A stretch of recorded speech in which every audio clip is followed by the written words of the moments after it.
I'm just so disappointed how this marriage has... we were so thrilled when they married. I honestly don't think colour had anything, certainly not in... So I just need to clarify a couple of things. Who's we? Well, I'm talking for myself, and I've spoken about this with friends. Yes. And we were just overjoyed when they married. We thought it was a fantastic thing. Americans marrying the English, and the whole ceremony, this beautiful bride, Harry so happy, the royal family embracing it all. We just thought we were in Wonderland. Right. And now this has happened, and we just What has?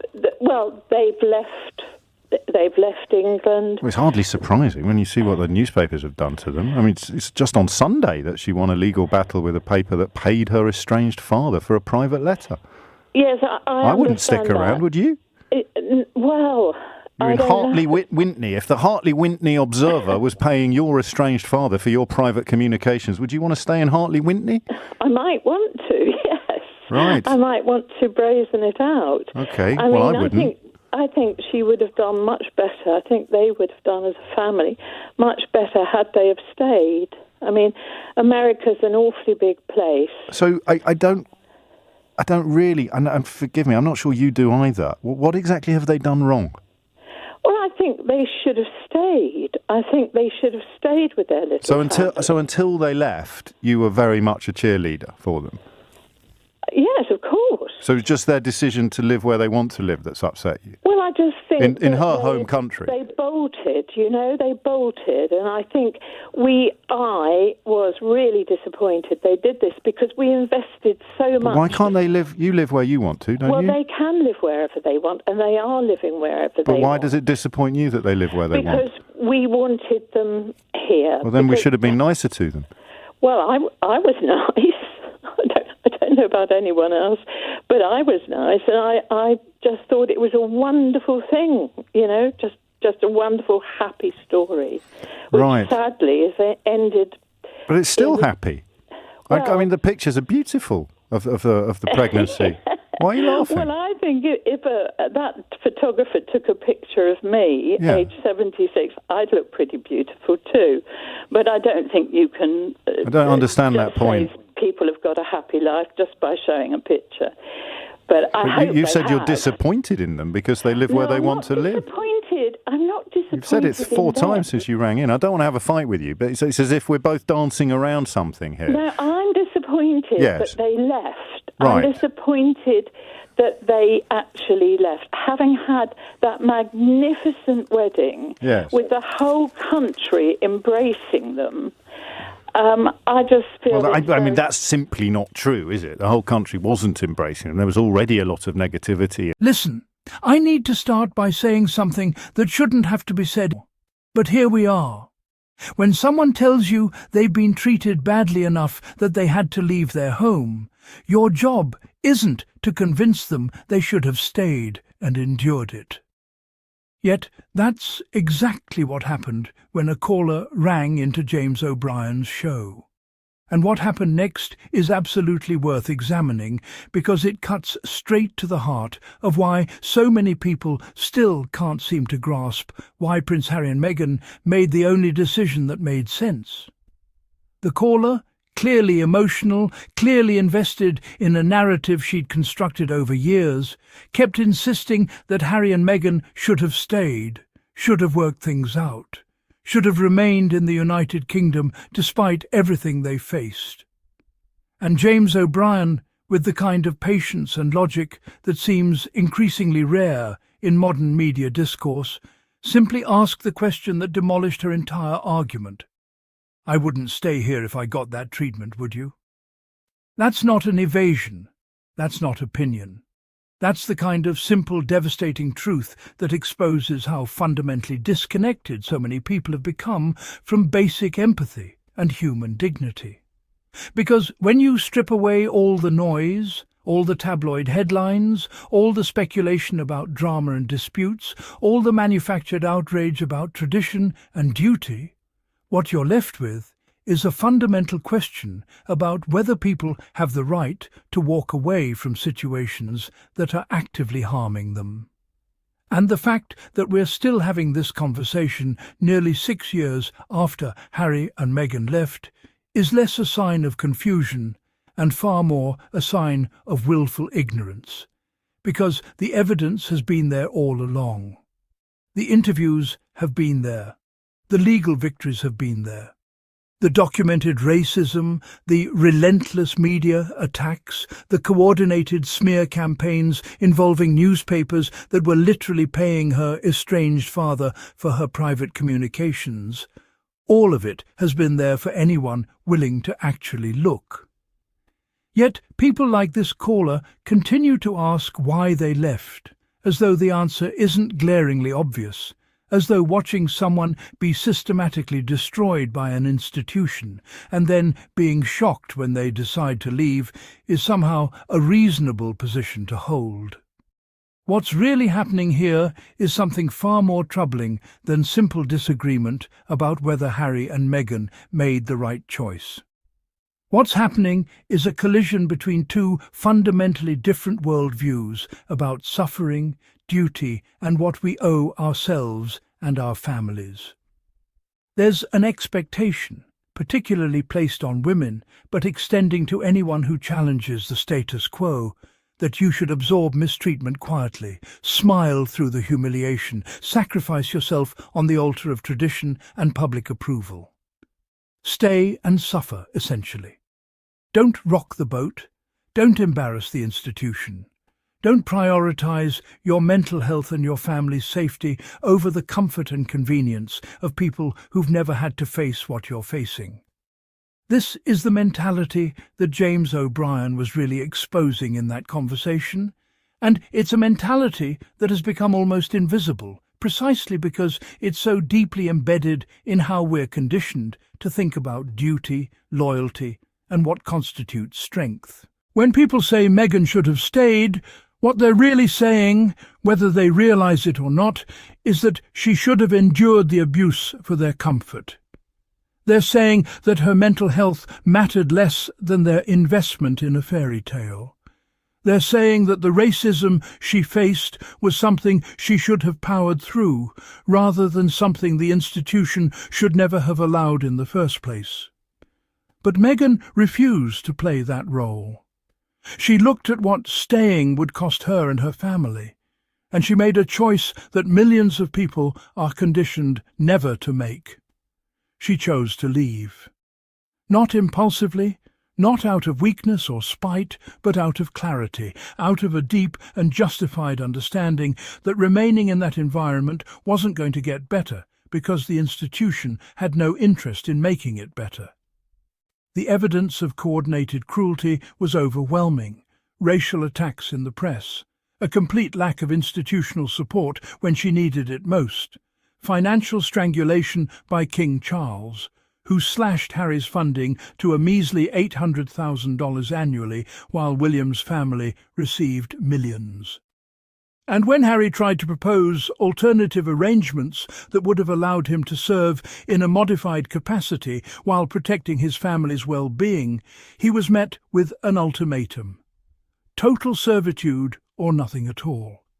Nothing in between, nothing reasonable, nothing that acknowledged the legitimate harm that had been done or showed any willingness to genuinely change. So they were evicted from their home. They were stripped of their security detail. They were left to fend for themselves without a single lifeline from an institution that claimed to be their family. And yet, despite all of that, despite every structural barrier, every coordinated attack, every attempt to paint them as ungrateful, as selfish, as traitorous, Harry and Meghan didn't just survive. They thrived. They built a life that proves something absolutely fundamental. You don't need a crown to have impact. You don't need an institution's blessing to create meaning. You don't need to sacrifice yourself on the altar of tradition to live with dignity and purpose. Since leaving the royal family, they've created financial independence that most people only dream about. They've launched media ventures, charitable foundations, and humanitarian projects that operate on a global scale without the suffocation of royal constraints. They're raising their children in an environment free from the racism and systematic psychological abuse that nearly destroyed them. And that success, that genuine, undeniable success, is exactly what makes so many critics uncomfortable. Because it disrupts the narrative they've been sold. The narrative that said, if you leave, you'll fail. If you challenge the institution, you'll be destroyed. If you prioritize your family over duty, you'll regret it forever. None of that happened. None of it.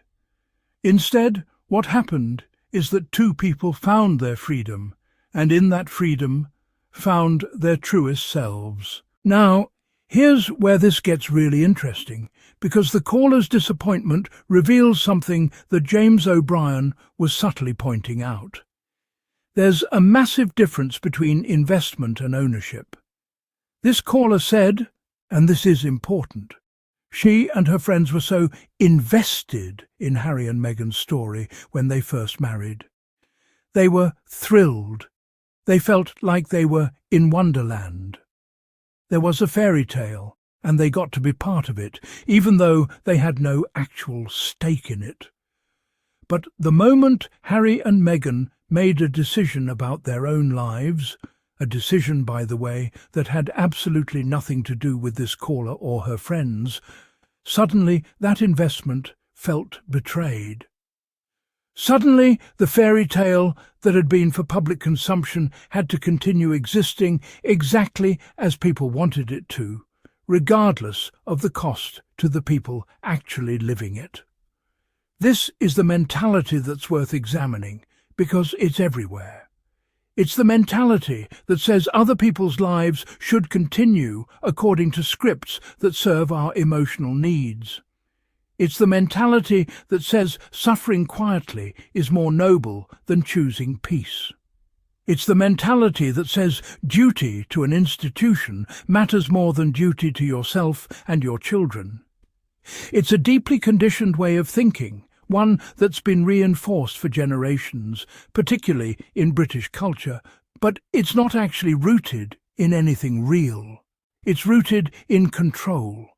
It's rooted in the idea that some people, typically those in power, get to decide how other people should live their lives, and anyone who refuses that framework is somehow weak or selfish or ungrateful. But what Meghan demonstrated, and what Harry supported her in doing, is something radically different. She demonstrated that there's strength in recognizing when a situation is toxic. There's wisdom in walking away from something that's harming you. There's integrity in choosing your family's well-being over public expectations. These aren't character flaws. These are the markers of someone who actually understands what it means to be mentally healthy, what it means to be a good parent, what it means to have genuine self-respect. And the fact that we still have to argue about this in 2024, the fact that people are still calling into radio shows expressing disappointment that a woman decided not to sacrifice herself on the altar of an institution that never protected her. That says something very troubling about where we are as a society. It says we still haven't fully escaped the mentality that puts duty to systems above duty to ourselves. It says we still expect women, particularly black women, to absorb mistreatment quietly and be grateful for the opportunity. It says we'd rather defend institutions that don't serve us than admit that those institutions might be fundamentally broken. What James O'Brien did in that conversation was simple but powerful. He asked a caller to apply a basic standard of common sense to her own reasoning. If you wouldn't stay somewhere you were being treated that way, why would she? And when the caller couldn't answer that question, when she kept dancing around it, kept insisting they should have stayed without being able to articulate what staying would have accomplished, O'Brien had exposed the real issue. The issue wasn't about what Harry and Meghan had done. The issue was about what the caller expected them to endure. The issue was about a worldview in which suffering in service to tradition is somehow more virtuous than choosing peace. And that's a worldview worth interrogating, because it's caused real harm to real people. It's kept people trapped in toxic situations they should have left years earlier. It's convinced millions of people that their mental health matters less than their duty to preserve the comfort of others. It's made silence into a virtue and self-protection into a sin. Harry and Meghan refused that framework. They looked at the situation they were in, they saw a system that was actively harming them and showed no interest in changing, and they made the only decision that actually made sense. They left.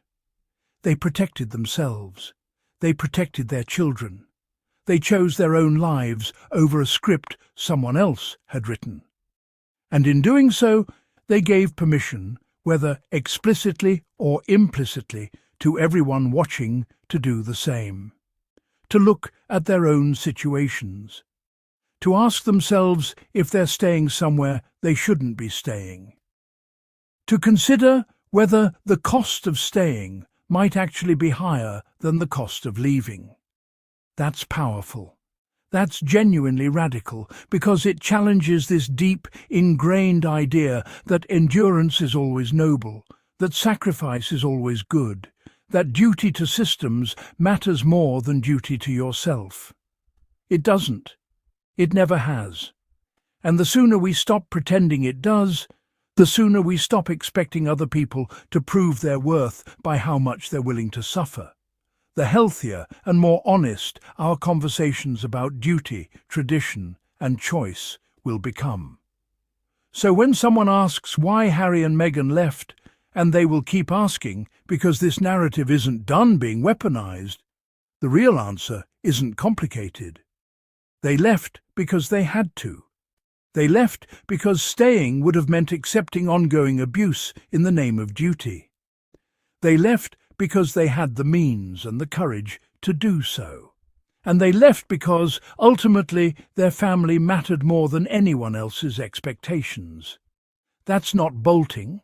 That's not betrayal. That's not weakness. That's survival. That's what any responsible parent, any person with genuine self-respect would have done in their position. And the fact that we've spent 6 years analysing whether that decision was justified says far more about us than it does about them. If you're watching this and you found yourself nodding along, if you felt seen in this conversation about the pressure to stay, to suffer, to sacrifice yourself for systems that don't deserve your loyalty, please hit that subscribe button. Smash it. Because we're going to keep having these conversations, because they matter, because too many people are still living according to scripts written by people who don't have their best interests at heart. Join us.